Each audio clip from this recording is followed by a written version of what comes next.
Hello दोस्तों, तो ये कहानी है मेरे और प्रीति मैम के प्यार की कि कैसे एक टीचर को मुझसे प्यार हुआ, जिसकी वजह से मुझे किसके साथ साथ बहुत कुछ मिला।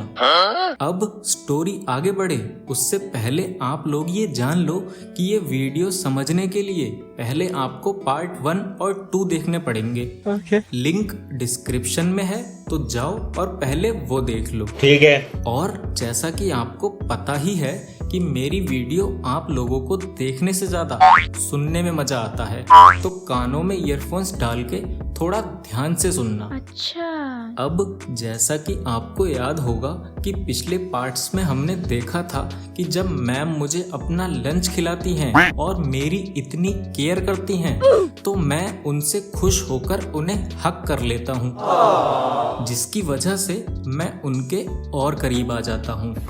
अब एक तरफ जहाँ ये सब चल रहा था, वहीं दूसरी तरफ मेरे हाफ ईयरली एग्जाम्स बिल्कुल मेरे सर पर आ चुके थे और यार मुझे इंग्लिश सब्जेक्ट में बहुत दिक्कत आ रही थी। और इसी दिक्कत के बारे में जब मैं प्रीति मैम से बात करता हूँ तो वो उसे दूर करने के लिए मुझे अपने घर बुलाती हैं। अब शाम होती है और मैं मैम के घर चले जाता हूँ। और घर पहुँचते ही मैं जैसे ही डोर नॉक करता हूँ तो प्रीति मैम आकर गेट खोलती हैं और मुझे अंदर बुला लेती हैं। यार अब तुम लोगों को मैं कैसे बताऊं कि मैम घर के कपड़ों में भी कितनी ज्यादा सुंदर लग रही थी। सिंपल ड्रेस, बिखरे हुए बाल, यार मैं तो उन्हें बस देखता ही रह गया। अच्छा। और तभी मैम मुझसे बोलती हैं कि अंकित, अगर निहारना हो गया हो तो जिस काम के लिए आए हो वो भी कर लो। यार इसके बाद तो मुझे इतना ऑकवर्ड लगने लगता है कि मैं चुपचाप जाकर सोफे पर बैठ जाता हूँ। अब उधर मैम भी अपने कुछ काम निपटाने लगती हैं और थोड़ी देर बाद वो मेरे और अपने लिए कॉफी बना कर लाती हैं। यार वैसे तो मैं एक टी पर्सन हूँ, लेकिन मैम के हाथ की बनी कॉफी को मैं मना ही नहीं कर पाया। और सच में क्या ही बेहतरीन टेस्ट था उस कॉफी का। अब जैसे ही मेरी कॉफी खत्म हुई, मैम मुझसे बोलती हैं कि चलो बुक्स खोलो और बताओ मुझे कि क्या समझ नहीं आ रहा तुमको। अब मैंने उन्हें टॉपिक्स बताए और उन्होंने मुझे इतने अच्छे से समझाया कि मेरे सारे डाउट्स क्लियर हो चुके थे। टाइम भले ही थोड़ा ज्यादा लगा, लेकिन अब मेरे दिमाग की सारी टेंशन गायब हो चुकी थी। अब मैंने अपनी बुक्स बैग में रखी और वहां से जाने के लिए निकलने लगा। और तभी मैम मुझसे बोलती हैं कि कितने मतलबी इंसान हो यार अंकित, तुम एक थैंक यू तक नहीं बोल सकते। जाओ, मुझे नहीं करनी तुमसे बात। Oh, no! और इतना कहकर मैम वहां से उठकर किचन में चली जाती हैं।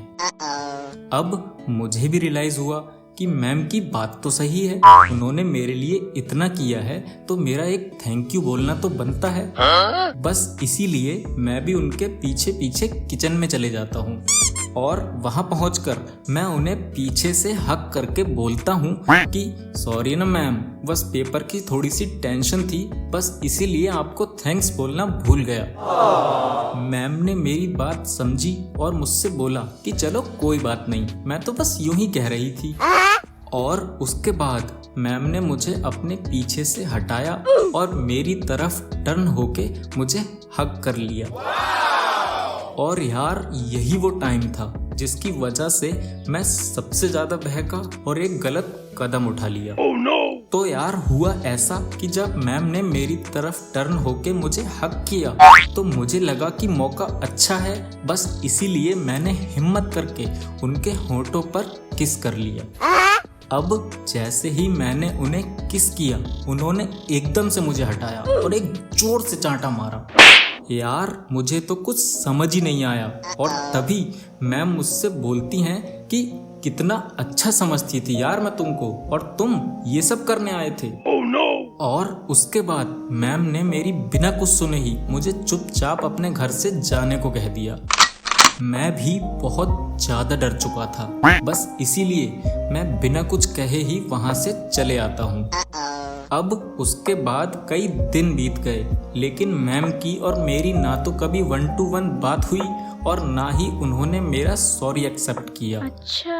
अब तो वो मुझे ऐसे ट्रीट करती थी जैसे मैं एग्जिस्ट ही नहीं करता। पूरे 2 साल तक यही रूटीन चला और फिर जब हमारी क्लास 12th खत्म होने को थी और हम सबका लास्ट डे था तो प्रीति मैम ने मुझे अपने ऑफिस में बुलाया था।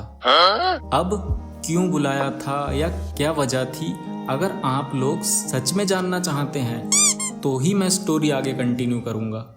कमेंट सेक्शन सबके लिए खुला है, तो सब लोग अपना ओपिनियन देते हुए जाना। और तब तक के लिए मैं अंकित गंगवार आप सबसे विदा लेता हूँ। Good bye.